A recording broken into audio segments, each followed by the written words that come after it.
சிவகங்கை ஸ்ரீ குழந்தை வேலாயுத சுவாமி திருக்கோயிலில் தைப்பூச விழாவை முன்னிட்டு ஏராளமான பக்தர்கள் பல்வேறு நேர்த்திக்கடன் செலுத்தி வழிபாடு செய்தனர்.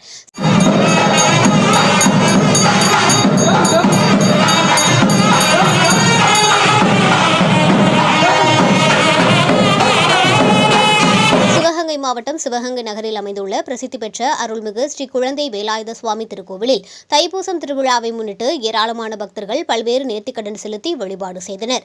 இவ்விழா முருகப்பெருமானுக்கு காப்பு கட்டுதலுடன் துவங்கி 10 நாட்கள் நடைபெற்று வந்தது. விழாவின் முக்கிய நிகழ்வாக பக்தர்கள் பால்குடம் எடுத்தல், அலகு குத்துதல், காவடி எடுத்தல் போன்ற பல்வேறு நேர்த்திக்கடனை செலுத்தி வழிபாடு செய்தனர்.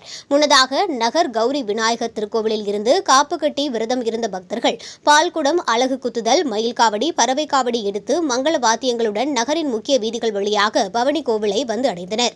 தொடர்ந்து முருகப்பெருமானுக்கு நேர்த்திக்கடனை செலுத்தினர். பின்னர் பக்தர்கள் சமர்ப்பித்த பால் கொண்டு முருகப்பெருமானுக்கு அரோகரா கோஷங்கள் முழங்க பாலாபிஷேகம் செய்யப்பட்டது.